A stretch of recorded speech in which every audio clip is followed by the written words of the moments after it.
Les mêmes gestes, la même facilité technique. Ces images filmées au caméscope ont beau être de mauvaise qualité. Lionel Messi, âgé de 5 ans, illumine de son talent ce match entre gamins. Un prodige venu de l'autre côté, de l'Atlantique.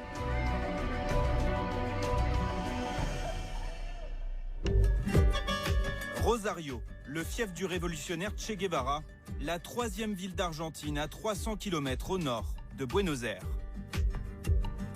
Lionel Messi, né le 24 juin 1987 dans le quartier populaire de Las Heras. Le portail rouge, là, c'est chez lui. Le jeune prodige grandit dans cette maison, entouré de ses parents, de ses 2 frères et de sa sœur. David Treves connaît très bien la famille Messi, pour avoir vécu dans ce quartier, réputé difficile. À l'époque, Las Heras était un endroit humble, où les gens sont des travailleurs. Aujourd'hui, cela reste un quartier humble, mais c'est aussi un quartier parfois compliqué. À la fin des années 80, l'Argentine vient d'en finir avec la dictature militaire. À l'époque, certaines familles du quartier sont durement touchées par la misère. Mais pour Hernán Campagnolo, journaliste argentin qui suit depuis longtemps la famille Messi, ces derniers restent plutôt bien lotis. Son père, surtout, il avait un grand travail, une fabrique, une usine d'acier, la plus importante de l'Argentine. Il était comptable, il faisait plein de choses dans l'usine. Et voilà, c'était un contexte de classe moyenne. Rodrigo Messi, le frère de Lionel, ne s'exprime que très rarement. Mais il garde des souvenirs mémorables de cette enfance passée à Rosario. Lui, le confident, se rappelle parfaitement de l'objet favori de son cadet, un ballon de football. Enfant, il faisait des bêtises, et toujours avec un ballon. C'est un enfant qui vivait pour le ballon.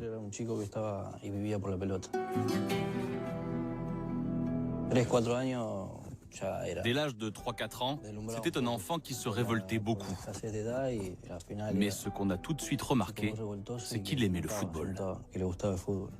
Et il passait ses journées à jouer? Tout le temps, tout le temps. Ce terrain, celui du FC Grandoli, devient très vite son endroit fétiche. Malgré les faux rebonds, la magie opère chaque week-end. Imaginez un enfant de 5 ans. Il prend la balle, traverse tout le terrain et va marquer.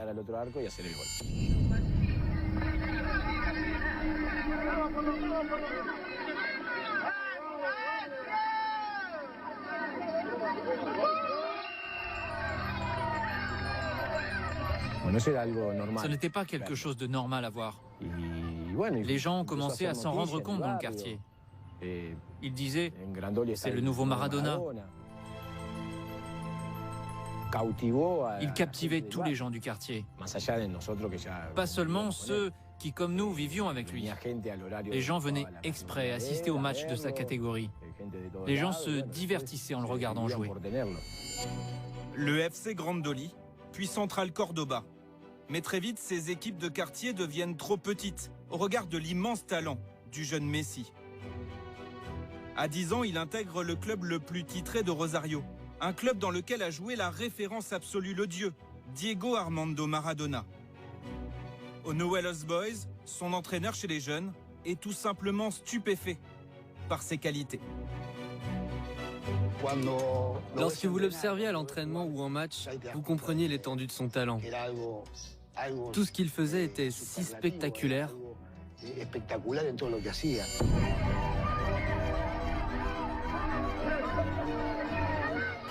Le parcours brillant de Lionel Messi pourrait être celui de n'importe quelle star du foot. Mais le jeune prodige de Rosario doit faire face à un problème rare. Un souci de santé qui pourrait bien briser son ascension fulgurante.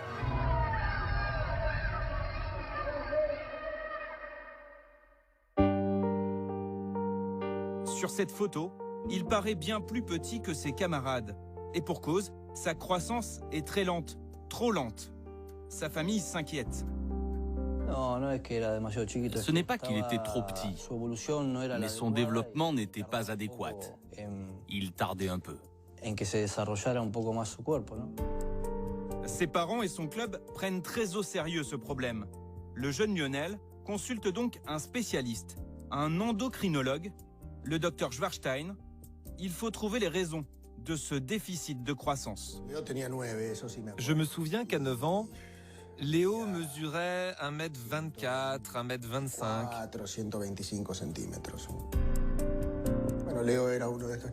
Il a fait partie de ces jeunes que je voyais régulièrement à mon cabinet pour savoir pourquoi ils étaient petits.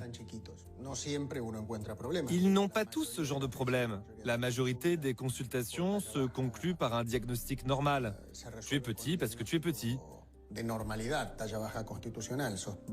dans le cas de Léo, il y avait un déficit hormonal.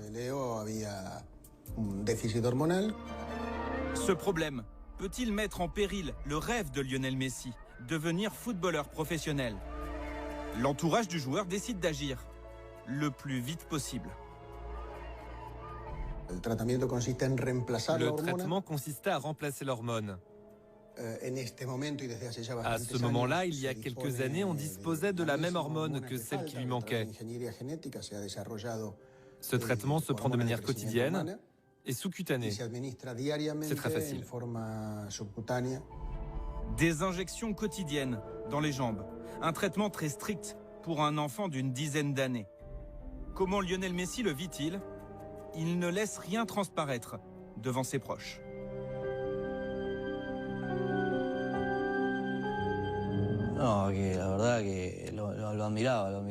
C'est vrai, il était si jeune. Le faire tous les jours, c'était douloureux pour quelqu'un qui voyait cela de l'extérieur.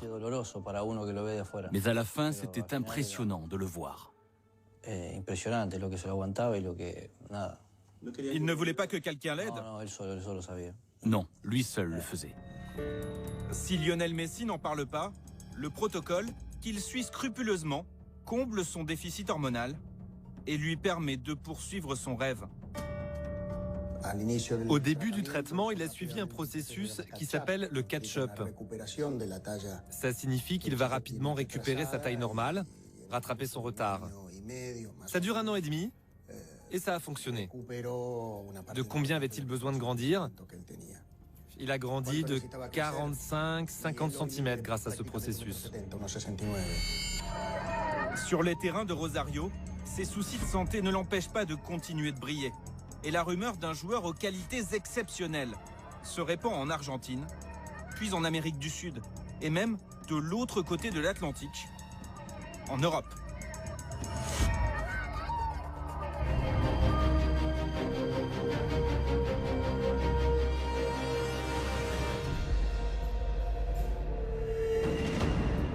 Barcelone, une des capitales du football mondial, le fief du mythique Barça. Josep Maria Minguella œuvre pour ce club pendant de longues années. À l'actif de cet ancien agent, les transferts de joueurs emblématiques, le Bulgare Stoichkov, le Brésilien Romario, l'Argentin Maradona. En 2000, il visionne les exploits d'un jeune talent, son âge, 13 ans à peine. En principe, je travaille avec des gamins de 18-19 ans, des plus grands qui peuvent être professionnels. Mais des agents de Rosario ont beaucoup insisté. Ils m'ont envoyé une cassette vidéo, parce qu'à l'époque, c'était des cassettes. Et le petit gars faisait déjà ce qu'il fait aujourd'hui, sauf qu'il n'avait que 12 ou 13 ans. Bluffé, Minguella propose d'organiser un test. Pour la première fois, en juillet 2000, Léo Messi quitte Rosario, accompagné de Jorge, son père, direction la Catalogne. À cette époque, Carles Rexach supervise les équipes de jeunes du Barça. Je me souviens, je passais devant ce terrain comme tous les jours. Je me suis arrêté et j'ai tout de suite vu ses dribbles, ses actions spectaculaires. C'était un enfant différent, à un niveau spécial. Le talent est indéniable, mais un des clubs les plus puissants du monde a-t-il vocation à recruter un garçon, certes surdoué, mais encore très jeune, et pas encore formé physiquement? À cette période, personne ne savait s'il fallait dire oui ou non, s'il fallait refuser. Il était petit, il était étranger. Il fallait convaincre les dirigeants du Barça d'investir non pas sur un joueur qui allait débuter le dimanche suivant en équipe A, mais de miser sur un adolescent qui pourrait peut-être évoluer en équipe professionnelle, mais dont le talent pouvait disparaître d'un seul coup. Et ça complique toujours beaucoup les choses. L'état-major du club hésite. Nous sommes en décembre 2000. Plus de 4 mois après le premier test, les négociations n'avancent plus. Le destin du jeune Messi s'obscurcit. Quand on a décidé de le faire signer, on s'est dit qu'il faudrait le faire venir au club pour paraffer le contrat. Et puis il s'est passé une semaine, 2 semaines, 3 semaines. Et ça ne se faisait pas, et ça devait être le lendemain, puis le jour d'après. Au bout d'un moment, son père et son agent ont fini par se fâcher. Ils ont dit, si cette semaine on ne signe pas, on retourne au pays. Un ultimatum qui va bouleverser la vie de Lionel Messi. Le 14 décembre 2000, dans un restaurant barcelonais, un épisode aujourd'hui légendaire se noue. On n'avait pas de papier sous la main. On a pris une serviette de table et on a écrit son contrat sur une serviette. On a fait cela pour les rassurer surtout.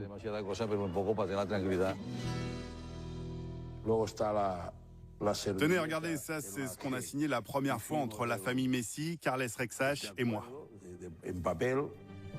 Le destin d'un des meilleurs joueurs de tous les temps ne tient qu'à un fil, à un bout de serviette, sans aucune valeur juridique. J'écris moi, Carles Rexach, directeur technique au FC Barcelone, promet de faire signer Lionel Messi et de respecter cet engagement, et ensuite on a signé. Lionel Messi réalise son rêve, intégrer le centre de formation du FC Barcelone. Un engagement confirmé par un contrat en bonne et due forme, la garantie de voir son problème de croissance traité par les médecins du club. Ce n'était pas écrit dans le contrat, mais bien évidemment, il était logique que le Barça s'engageait à faire le nécessaire pour le développement du joueur, à entrer en contact avec les médecins espagnols, mais aussi avec les spécialistes de la croissance pour continuer son traitement. Et le FC Barcelone prenait évidemment tout en charge. On était fiers de cette nouvelle. C'était une bonne nouvelle. Nous étions tous ici en 2001, je m'en rappelle très bien. C'était un pas important pour lui et pour toute la famille. L'avenir semble prometteur pour Lionel Messi. Son ascension programmée dans un des plus grands clubs du monde.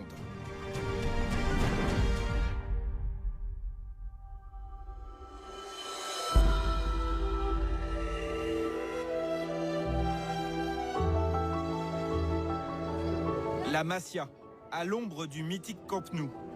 Ici sont élevés de futurs champions. Durant ces années, Lionel Messi y noue des amitiés durables. Il y rencontre ses futurs équipiers Cesc Fabregas et Gérard Piqué. Il se rapproche aussi de Victor Vasquez. Ce milieu de terrain évolue aujourd'hui à Bruges, en Belgique. Mais il reste profondément marqué par son passage dans cette véritable institution barcelonaise. Vous savez, à la Masia, vous allez à l'école, vous rentrez, vous avez le déjeuner, ensuite une petite sieste, comme on fait tout le temps en Espagne. Puis vous allez à l'entraînement, puis vous rentrez et vous vous couchez. Vous ne voyez pas votre famille, vous ne voyez pas vos amis d'enfance. Vous changez complètement votre état d'esprit. Vous devez penser que vous devez jouer pour ça, pour le Barça. Il faut tout faire pour le Barça. Pour Victor Vasquez et ses camarades, être ici est un rêve. Mais au milieu de ces jeunes apprentis, pleins d'enthousiasme, Lionel Messi semble perdu les premiers mois. Quand il arrive, il est comme perdu. Parce qu'en fait, il est très très timide. Il se mettait tout le temps dans un coin du vestiaire, sans dire un mot. Pourtant, on parlait la même langue, l'espagnol. Mais je pense que c'est avant tout une question de style de vie. C'est une question de personnalité. Il est beaucoup plus calme que les autres. À la Masia, Lionel Messi poursuit son traitement médical. Mais là encore, il se montre particulièrement discret. Je me souviens une fois, il est allé en Argentine pour son traitement. Puis après 4 ou 5 mois, il est revenu à Barcelone et il était un petit peu plus grand grâce à ce traitement.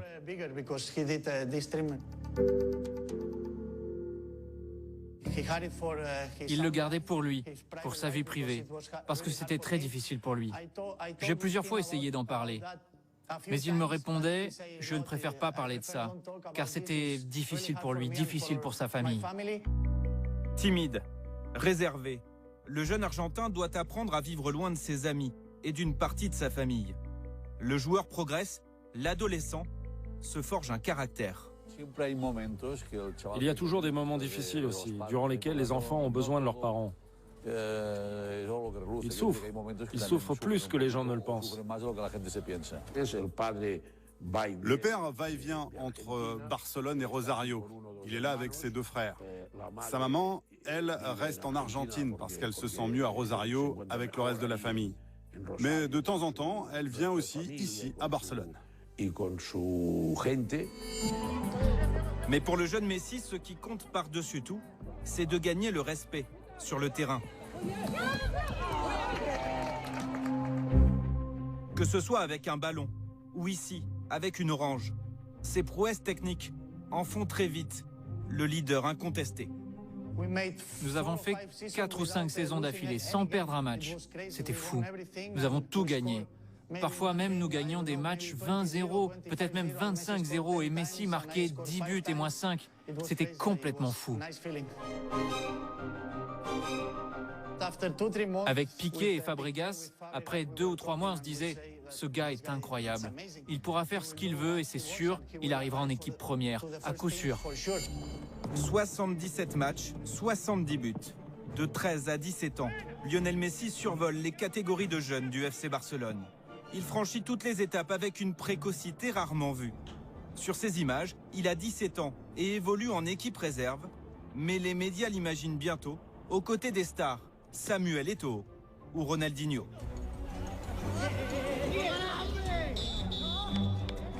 Vous savez, le groupe professionnel est très fort cette année. Je pense qu'ils peuvent réussir une belle saison. Mais c'est vrai, vu le nombre de matchs au calendrier, il y aura peut-être des opportunités pour des jeunes comme moi. Désormais, la question n'est plus de savoir s'il va disputer un match officiel, mais en combien de temps il va devenir titulaire.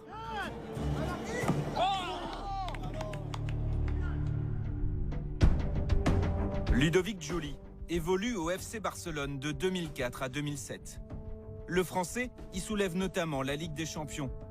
Il voit aussi débarquer ce jeune espoir qui, quelques années plus tard, deviendra un redoutable concurrent. Le mercredi, en général, on fait une opposition, la A contre la B. Et on a commencé à le découvrir à ce moment-là, parce qu'il jouait avec la B. Mais il est encore jeune, il avait 16 ans. Donc déjà, à l'époque, c'était énorme de pouvoir jouer, qu'il joue avec nous ou contre nous. Il marque tout de suite les esprits par sa conduite de balle. La vitesse et la technique, il l'avait. Après, on s'est dit oui, ça va être un bon joueur si il passe ces étapes qu'il devait passer avec la B et ensuite avec nous. Et comme toujours avec Lionel Messi, il franchit ces étapes naturellement grâce à son talent. 15 octobre 2004, il débute en championnat d'Espagne et bat un premier record, celui du plus jeune joueur à évoluer sous le maillot du Barça, à 17 ans, 3 mois et 22 jours. Quelques mois plus tard, il marque ses premiers buts, devenant le plus jeune buteur de l'histoire des Blaugrana. Rien ne semble pouvoir lui résister. Il arrivait doucement. Il arrivait quand il y avait Ronny, il y avait Eto'o, il y avait moi, il y avait Deco. Donc lui, il est arrivé. Hop, et quand Ronny, par contre, est parti, c'est là que on avait des attentes par rapport à lui. Mais on l'a préparé pour ça. C'est là qu'il a commencé à être constant et à être bon, à être très bon. L'Argentin prend toujours plus de place. Il se montre encore plus décisif. Conscient de cette influence grandissante, un homme décide de bouleverser la hiérarchie, de construire toute l'équipe autour de lui.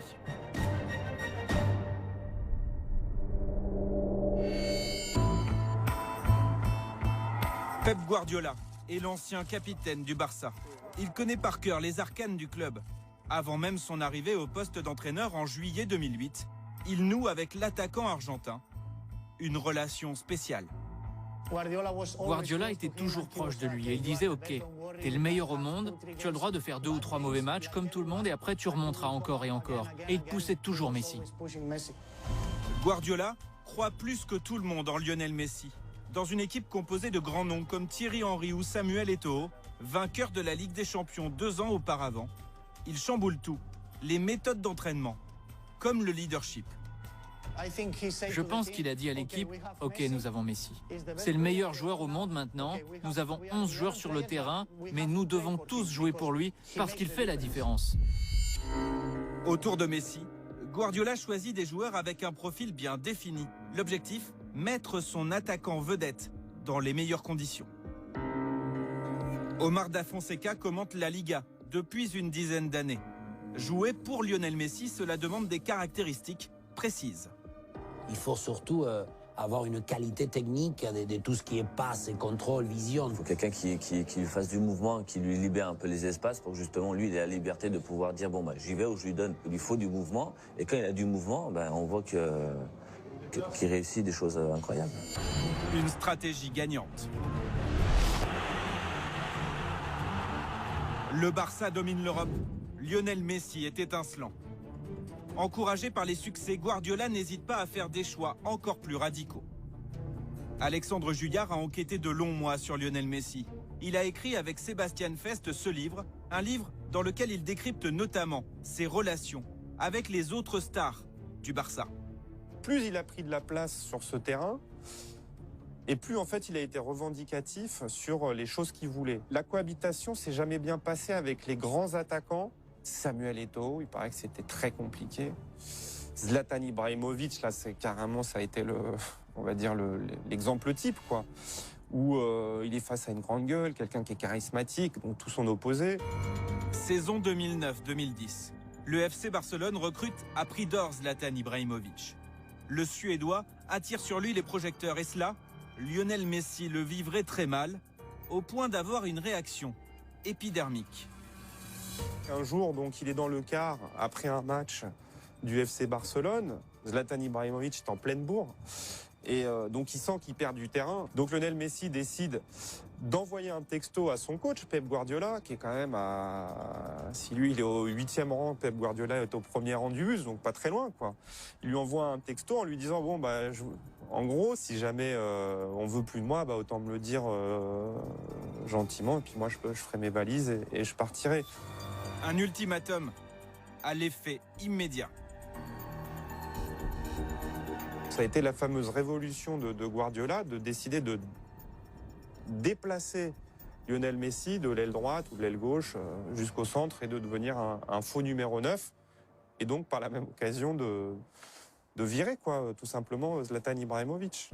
Les décisions fortes de Guardiola donnent des résultats qui vont au-delà des espérances. Depuis 2008, le Barça rafle toutes les compétitions ou presque. 2 Ligues des Champions, 2 Mondiales des clubs, 2 Supercoupes d'Europe, 2 Coupes d'Espagne, 4 titres de champion d'Espagne, 4 Supercoupes d'Espagne. Mais ce flot de succès a un prix.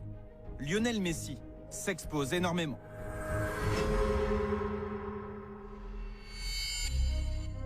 Voici une étude édifiante réalisée par un journal de référence en Espagne. Il répertorie toutes les blessures du joueur star du Barça. 16 lésions, plus ou moins graves, depuis août 2005. Plus remarquable, 2 muscles sont régulièrement touchés, le biceps fémoral gauche et les adducteurs. Alain Simon a dirigé le staff médical du PSG, puis de l'équipe de France. Existe-t-il un lien entre ces blessures récurrentes et le traitement hormonal suivi par Messi pendant son adolescence? Aucun. Je pense qu'il n'y a vraiment aucun rapport. Les hormones de croissance, quand elles sont utilisées chez les professionnels, chez les sportifs, dans tout sport confondu, puisqu'on en a entendu parler dans plein de sports, eh bien, elles sont utilisées pour renforcer la masse musculaire. Donc, pour renforcer la masse musculaire, la protéger. Et en fait, quand les gens utilisent des hormones de croissance, renforcent de façon anarchique leurs muscles, ils risquent plus sur les tendons que sur les muscles. Le muscle n'est pas forcément plus vulnérable parce qu'on a pris des hormones de croissance. Mais alors pourquoi Lionel Messi se blesse-t-il autant au même endroit et notamment aux adducteurs. Il se blesse plusieurs fois parce que d'abord c'est le muscle le plus sollicité, mais surtout parce que est-ce qu'on lui laisse le temps de cicatriser? Est-ce qu'on lui laisse le temps de se réparer? Est-ce qu'on lui laisse le temps de récupérer et de reprendre? C'est moins sûr. Lionel Messi dispute en moyenne 52 matchs par saison. Ces blessures seraient donc le contre-coup inévitable d'une carrière effrénée au plus haut niveau. Pour soutenir le rythme, prévenir des blessures, le Barça entreprend depuis près de 10 ans un travail de fond individualisé. Le staff surveille tout, de la récupération à l'alimentation, le péché mignon de Messi, lorsqu'il était jeune. Quand il est arrivé à la première équipe à Barcelone, qu'il venait sortir de la Masie, il était tout jeune. Il mangeait que des pizzas, des pâtes, des choses qu'un sportif professionnel il peut manger, mais pas tout le temps, pas beaucoup de légumes. Et c'est à ce moment-là, le Barça a mis un nutritionniste et tout a commencé à se complémenter. Juan Robro, ici à gauche, et pendant plusieurs saisons son préparateur personnel. Sa mission, donner à Messi un physique à la hauteur de son talent. Michael Jordan, Diego Maradona et pas mal des autres, ils avaient aussi un personal trainer. Et même un masseur, des gens qui sont 100% de son confiance, parce qu'ils passent tellement de temps avec eux, qu'ils les connaissent super bien, sa façon de se nourrir, de dormir, de s'entraîner. Il apprend à ménager son corps, à travailler en fonction de son gabarit atypique, 1,69 m pour 67 kg. Ludovic Giuli a la même morphologie que Lionel Messi, et cela nécessite d'être particulièrement attentif à la récupération. Quand on est de cette taille-là, ce qu'on a peur, c'est toujours de la déchirure. Parce qu'on a besoin de récupérer, on est tonique, on n'a pas besoin de nous travailler la vivacité, la vitesse tous les jours, ça sert à rien, on l'a en nous. Il faut juste que le muscle il se repose bien, qu'on l'étire, qu'on essaye justement que dans la récupération, il y a un moment donné où nos jambes elles sont à 100%. Le résultat de ce travail saute aux yeux. À gauche, Lionel Messi en 2005, à droite, en 2014. Plus costaud, plus affûté, plus musclé, notamment au niveau des jambes. Jusqu'à 2008, il n'avait même pas des mollets, il avait plutôt des cure-dents comme aux jambes et assez menu. Là, on parle tout au début, lorsqu'il ne tenait même pas sur ses jambes, le côté résistance physique par rapport à l'impact, etc. Et il ne l'avait pas du tout. Maintenant, je crois qu'il a élargi les épaules, il a une espèce d'amplitude de corps qui lui permet encore mieux bonifier le côté technique. Et les Barcelonais le savent, un Lionel Messi à 100% physiquement peut leur offrir des moments inoubliables. 2011, sur le terrain de l'ennemi, le Real Madrid, il inscrit un des plus beaux buts de sa carrière. Conduite de balle, vitesse d'exécution, sang-froid devant le but, en une action, un concentré de Lionel Messi au sommet. En 2009, à 2 jours d'un match France-Argentine, Thierry Henry, alors équipier de Messi au Barça, décrit cette fameuse conduite de balle entre analyse technique et admiration totale. Léo a un dribble court que j'avais rarement vu avant. On a vraiment l'impression que son ballon est collé à son pied. Léo Messi, attention, ça lui permet de pouvoir changer de direction à n'importe quel moment et d'effacer un joueur à n'importe quel moment. Léo Messi, attention,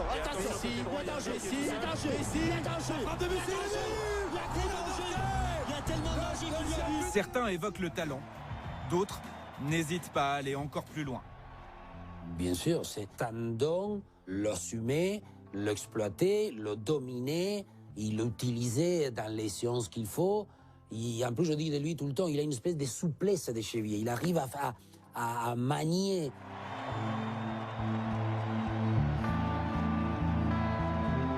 On appelle ça le côté talent, génie, venu on dit tout le temps, je crois qu'il a des sens beaucoup plus développés que n'importe quel autre joueur.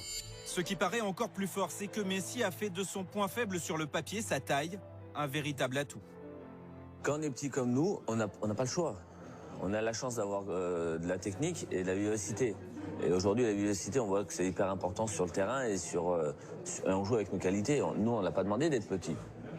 On a demandé juste d'aimer le foot et on a ce point fort. Ce point fort, c'est la réaction et la vivacité par rapport aux autres joueurs. Donc ça, nous, on l'a en nous. Messi a ce pouvoir unique, tout faire basculer sans avoir besoin de marquer. Sur cette action, il fixe 3 joueurs de Manchester. La défense adverse est désorganisée. David Villa est démarqué à l'entrée de la surface de réparation.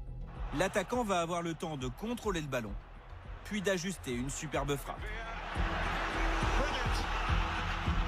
Son impact dans une équipe est tel qu'au Barça, il y a l'ère Messi, il y a le reste.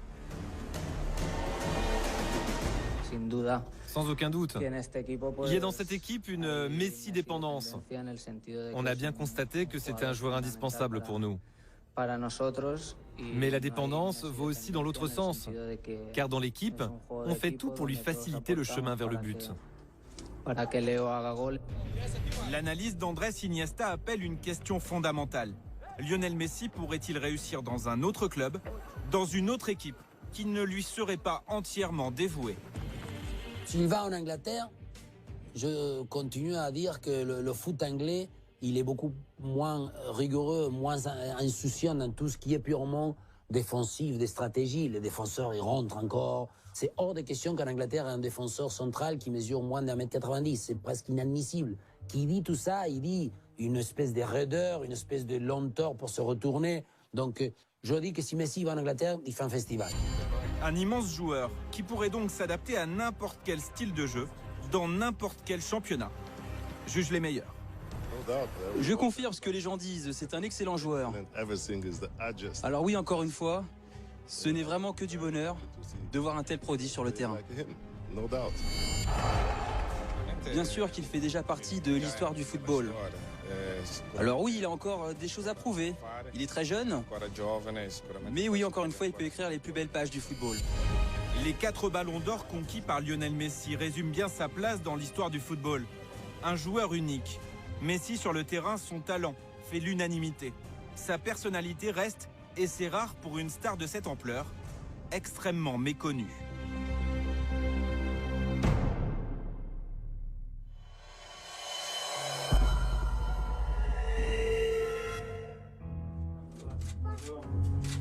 Enchanté, merci de nous recevoir chez toi. Merci. Et bienvenue chez le Ballon d'Or, le mieux élu de l'histoire. Un Lionel Messi fidèle à lui-même en toute simplicité, au moment de se voir annoncer le résultat d'un vote en forme de plébiscite. Profitez bien de cette séquence. Elle est extrêmement rare, car peu de télévisions sont autorisées à entrer au domicile de Lionel Messi. Ce soir-là, l'occasion est exceptionnelle.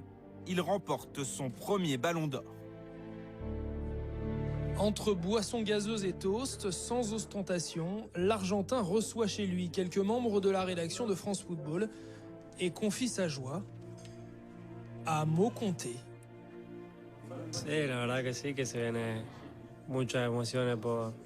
Je ressens forcément une grande joie pour beaucoup de raisons. C'est une grande émotion, un grand honneur pour moi de recevoir ce prix. Messi vient d'être consacré meilleur joueur du monde et pourtant, difficile de trouver beaucoup d'enthousiasme dans ses paroles ou dans son attitude. L'homme est mystérieux puisqu'on ne le connaît pas, il donne très peu aux médias, il a a priori, sur ce qu'on sait, sur ce qu'on voit, sur ce qu'on entend, c'est quelqu'un qui n'aime pas parler, qui n'aime pas se retrouver en face à face avec quelqu'un, donc déjà, voilà, une communication, on va dire, assez restreinte. Tous ceux que nous avons interrogés sont unanimes. Qu'ils aient connu Messi, enfant, adolescent ou adulte, tous évoquent un trait de caractère en particulier, sa timidité. Léo, on l'entendait pas, on l'entendait de temps en temps sur deux, trois conneries qu'on faisait, mais c'était quelqu'un de très réservé. Hein. Normal, tu as 16 ans, tu te retrouves dans un vestiaire pro avec des phénomènes, voilà. Ce qui est aujourd'hui la même chose, parce qu'aujourd'hui il est un peu moins timide, mais quand je le vois, quand je le rencontre, il y a toujours ce moment de timidité de 5 minutes, après ça passe.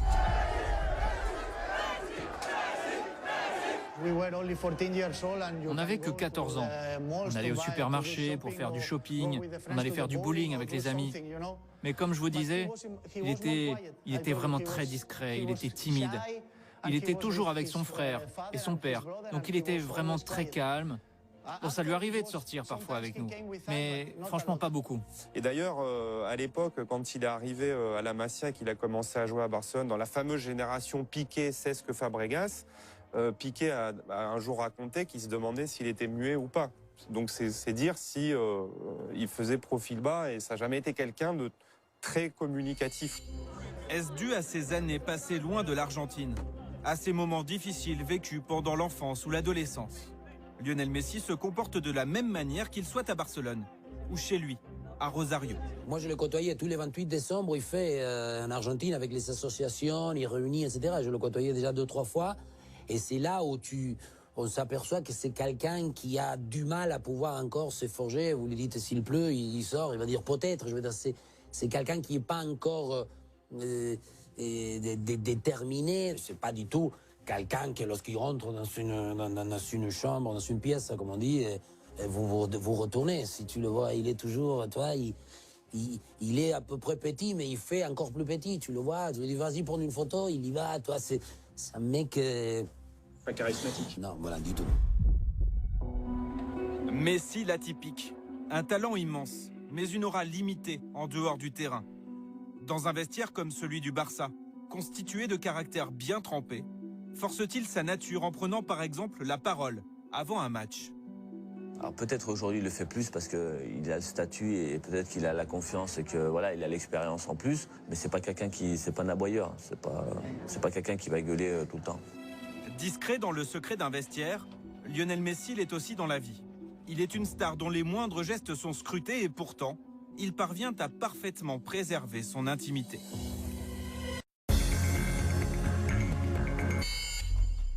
Voici une information certaine. Toute la famille Messi vit au calme ici, à Castelldefels, à une trentaine de minutes en voiture du centre de Barcelone. Pour le reste, comment le quadruple Ballon d'Or occupe-t-il son temps libre? À quoi ressemble sa vie?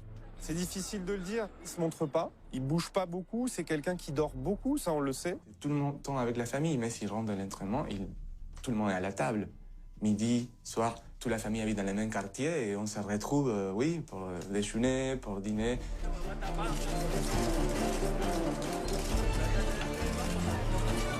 Que sait-on de sa vie privée? Que Lionel Messi est en couple avec Antonella Roccuzzo, ici en blanc, au centre de l'écran. Une amie d'enfance avec laquelle il a un fils, Thiago. Et c'est tout. Hors de question de faire chaque semaine la une des magazines.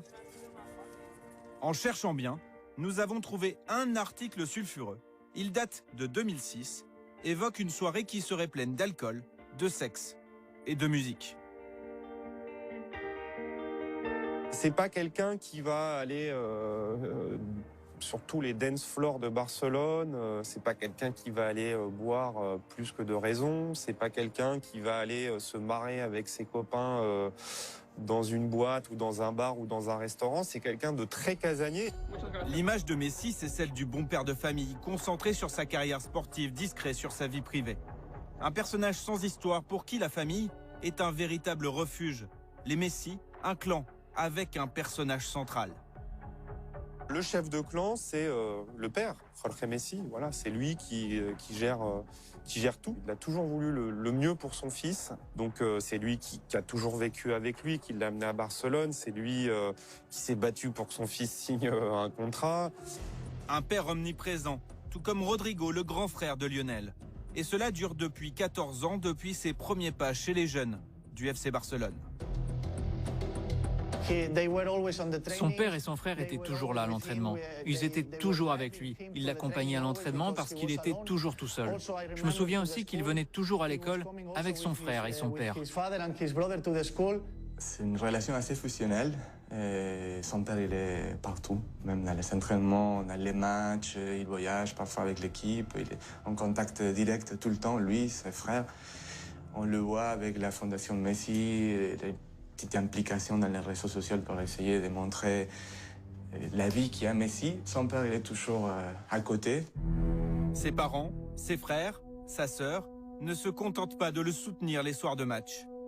Via la fondation Messi ou la société Lionel Messi Management, ils donneraient leur avis sur tout. Contrat avec le club, contrat publicitaire, opération marketing. Et les décisions les plus stratégiques se prendraient en famille.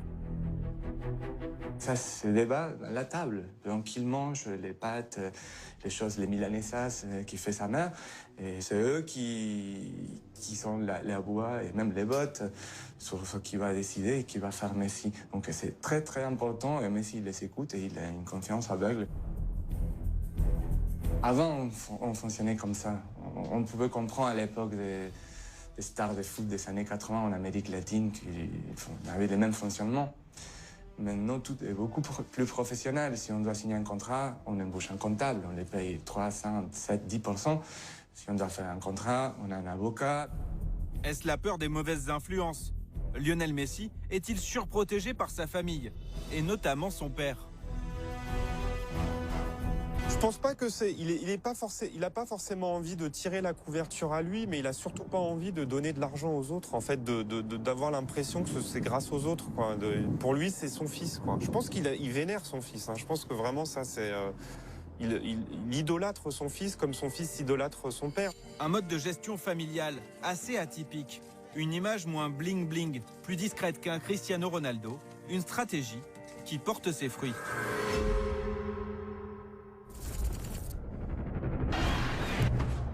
Lionel Messi, héros du dernier spot de son équipementier. Une pub diffusée dans le monde entier, vue 40 millions de fois sur YouTube. Messi choisi par son sponsor pour contrecarrer l'autre icône du foot mondial, Cristiano Ronaldo.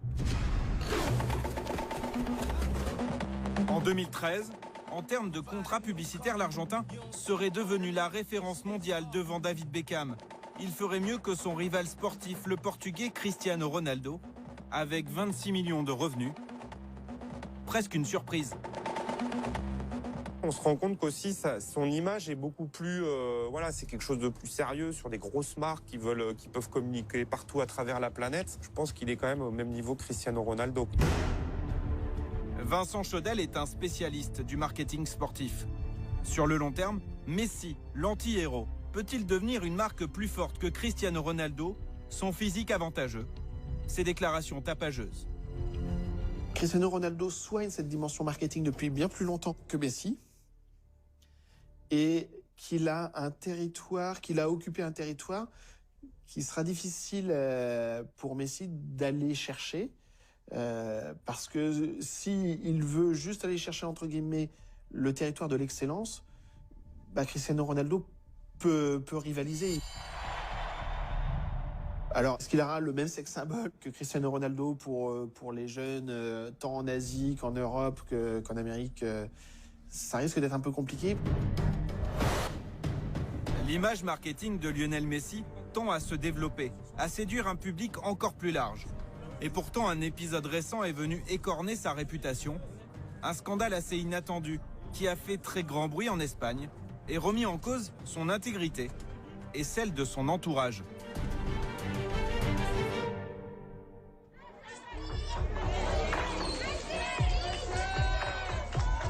27 septembre 2013, Lionel Messi face au juge. Incroyable, la star du football, à l'image publique parfaite, doit répondre de l'accusation de fraude fiscale. Il aurait omis de déclarer ses revenus de droit d'image, estimés à plus de 10 millions d'euros. Une humiliation publique. C'était un moment où en Espagne il y avait beaucoup de problèmes politiques et finalement Messi a fait les unes de tous les journaux pendant 2 semaines parce que c'était un voyou qui ne payait pas ses impôts. Donc il a été sali. Dans l'ombre de Lionel, c'est son père Jorge, lui aussi sur le banc des accusés, qui est jugé responsable par une partie des observateurs, un père qui n'hésite pas à dédouaner son fils en direct à la radio. Il n'a absolument rien à voir avec ça. Il n'y a pas lieu d'évoquer cette affaire. Ce sont mes affaires et mes avocats s'en occupent. Il n'a rien à voir là-dedans. Et si ce scandale illustrait les limites du fonctionnement des Messi, les limites du repli sur la famille? On est sur un problème fiscal, il n'a pas payé ses impôts, c'est pas lui le comptable, il va pas regarder les chiffres, il y a tellement de choses à gérer. Bon, ça c'est normal. Après, de dire qu'il n'a aucune responsabilité dessous, c'est un peu facile quand même, parce que ça veut dire, c'est son argent quand même, c'est lui qui le gagne, c'est lui qui doit payer des impôts. Cet épisode-là, pour moi, est assez significatif de ce qu'est Lionel Messi et comment il gère sa vie. Lionel Messi est avant tout respecté pour ses performances sur le terrain. Il ne sera jamais une célébrité. Il cultive avant tout l'image d'une star du sport adulée partout dans le monde, mais paradoxe, rarement épargnée dans son propre pays.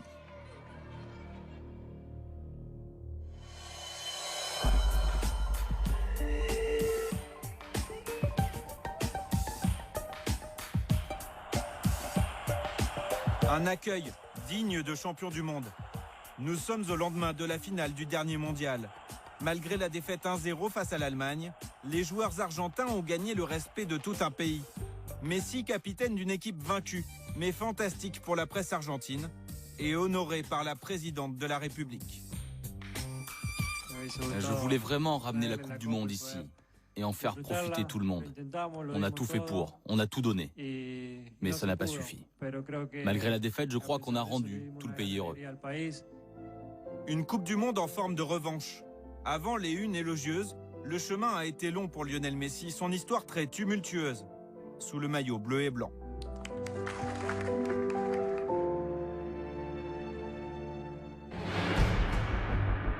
« 17 août 2005, la Pulga Lapus, comme on le surnomme dans son pays, fête sa première sélection. Il ne reste que 47 secondes sur le terrain après un carton rouge. L'histoire commence mal. Mais ce qui dessert Messi, ce n'est pas cette expulsion, la seule et unique de sa carrière à ce jour, ni ses qualités footballistiques, non. C'est son parcours personnel qui ne plaît pas aux supporters. Tout le monde en Argentine, si on sait que tu es très fort, on n'aime pas trop que tu aies quitté l'Argentine pour aller habiter en Espagne. Les Argentins reprocheraient à Messi d'être parti trop jeune, à l'âge de 13 ans. Hernán Campagnolo s'est lui aussi exilé pour travailler en Europe.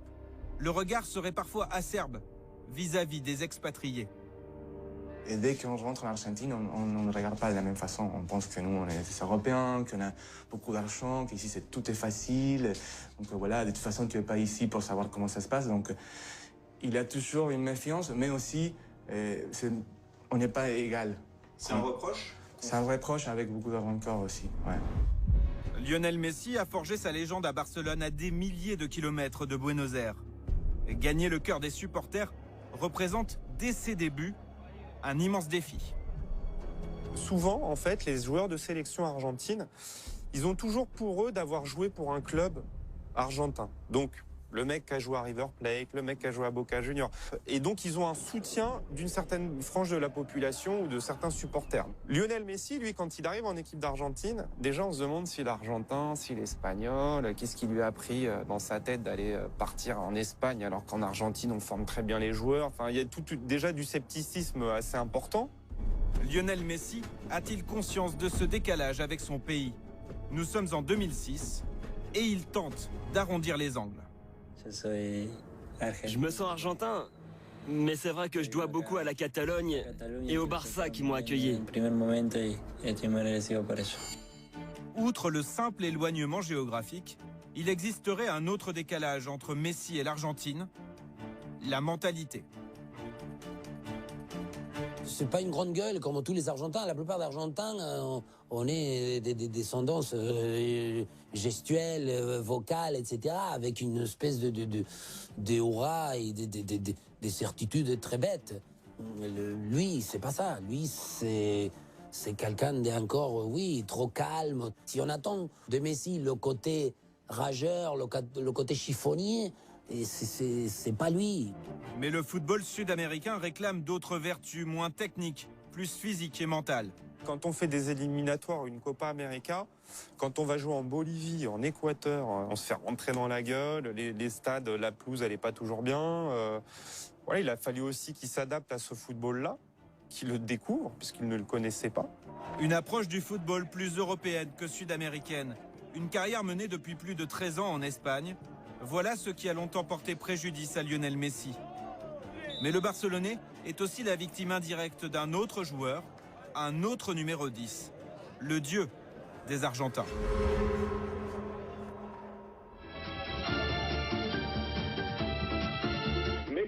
Parfois, Messi joue pour Messi. Il se sent tellement supérieur qu'il oublie ses compagnons de jeu. Septembre 2008. Après un piètre match nul contre le Pérou, Diego Maradona s'en prend violemment à Lionel Messi à la télévision. Les mots sont durs, encore plus quand ils viennent de l'idole de tout un pays. Messi, Maradona, les deux plus grands footballeurs argentins, l'histoire de joueurs très différents. Ils sont tous les deux numéro 10, ils sont tous les deux pas très grands, ils sont tous les deux gauchers, ils sont tous les deux argentins. Mais en fait, je pense que c'est les seuls points communs qu'ils ont. Sur le terrain, ils sont incomparables en fait, ces deux joueurs, quoi. Maradona, c'est certainement le plus grand magicien qui a existé, avec Ronaldinho peut-être, mais je veux dire, c'est vraiment un mec qui faisait beaucoup de choses avec le ballon. Et Lionel Messi, c'est le règne de la vitesse, quoi. C'est quelqu'un de supersonique avec le ballon. Donc c'est vraiment deux perceptions, deux époques différentes. Maradona, le fêtard qui sombra dans la drogue, Messi à la vie privée beaucoup plus rangée. Deux caractères, deux leaders incomparables.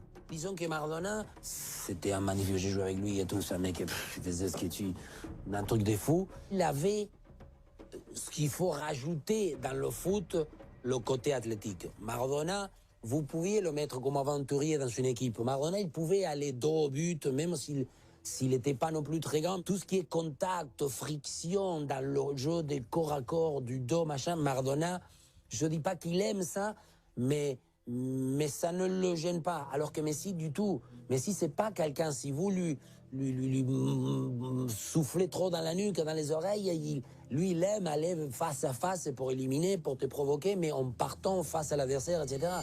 Malgré des visions très différentes, Lionel Messi voue, comme beaucoup d'Argentins, une admiration totale pour son glorieux aîné, captivé très jeune par son charisme.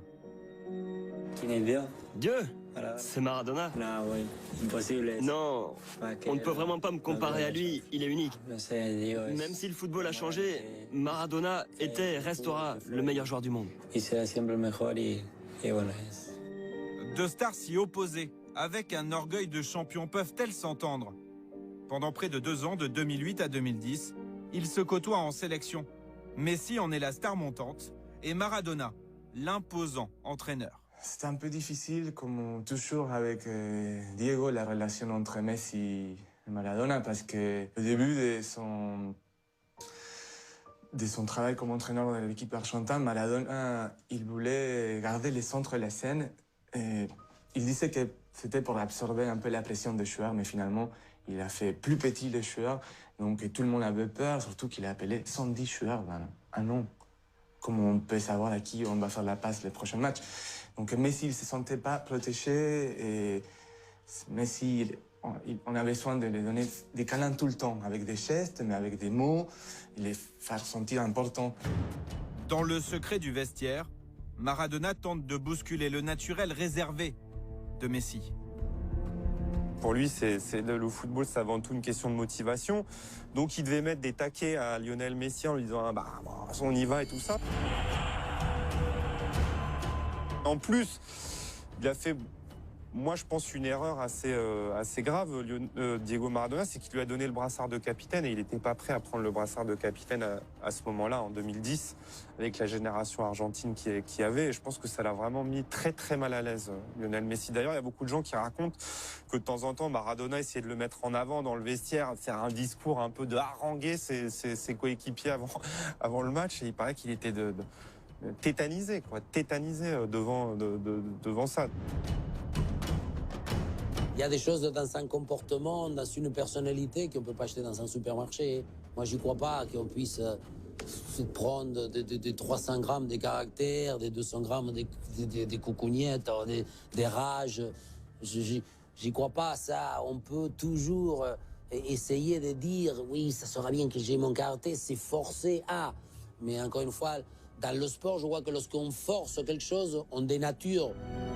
Aujourd'hui encore, Diego Maradona reste la référence. Pourtant, Lionel Messi a amassé plus de titres en club, avec notamment 3 Ligues des Champions. Mais il lui manque le plus important aux yeux des Argentins, le trophée avec la sélection qui aurait pu faire de lui une légende vivante, la Coupe du Monde.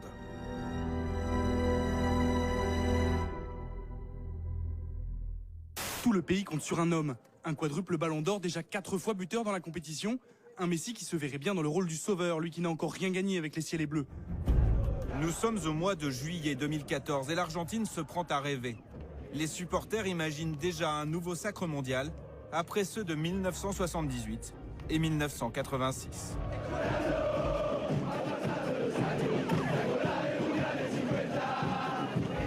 Sur cette compétition, Lionel Messi devient le leader tant attendu.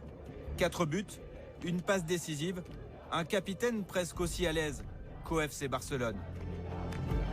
Il fait un super premier tour. Franchement, il est monstrueux. Enfin, il fait gagner l'Argentine à lui tout seul les 3 premiers matchs. Le 8e de finale contre la Suisse, franchement, il est très bon parce qu'il fait beaucoup d'efforts défensifs. Quand on regarde le quart contre la Belgique, là, franchement, il est très fort. Après la demi, moins, mais il a beaucoup défendu. Et la finale, il y a cette fameuse occasion où s'il met le but, là, on n'en parle même plus. Hein. Aujourd'hui, on dit que c'est le meilleur joueur de tous les temps. Ce soir-là, en finale, l'Argentine s'incline 1-0 en prolongation face à l'Allemagne. Si Messi ne marque pas, cette Coupe du Monde valide une nouvelle philosophie. L'équipe nationale doit aller encore plus loin, jouer pour Messi. Il nous a manqué l'ambition, il nous a manqué le fait d'aller vouloir jouer pour gagner, pour donner une espèce de dimension, d'être supérieur à l'adversaire. En ayant Messi, moi je dis tout le temps, tu as la carte la plus forte. On a donc, essayons de le mettre dans la meilleure condition. Le système qu'a le Barça et ce qu'on voit avec l'Argentine, ça commence à être un peu similaire et on voit que Léo se lâche un peu plus avec son pays et devient plus libéré dans son jeu. Et c'est ce qui fait qu'aujourd'hui, l'Argentine aussi progresse. Critiqué jusqu'ici pour son manque de résultats avec l'Albiceleste, son départ très jeune pour l'Europe, Lionel Messi a-t-il renversé l'opinion publique? Oui, a beaucoup changé son image. Il a joué 7 matchs. Il a été très fort. L'Argentine a fait une très belle Coupe du Monde avec les matos qu'il y avait, parce qu'il faut être réaliste, c'était inattendu. À 27 ans, Lionel Messi a tout gagné en club. Il ne lui reste plus qu'un seul défi, mener l'Argentine à la victoire en Coupe du Monde. Ce titre qui ferait de lui peut-être le plus grand joueur de tous les temps. Le mondial en Russie dans 4 ans, son ultime obsession. On est en train de voir cette année qu'il est en train de faire évoluer son jeu, qui devient plus numéro 10. Et donc ça, pour moi, ça veut dire que c'est aussi un signe de lucidité de sa part.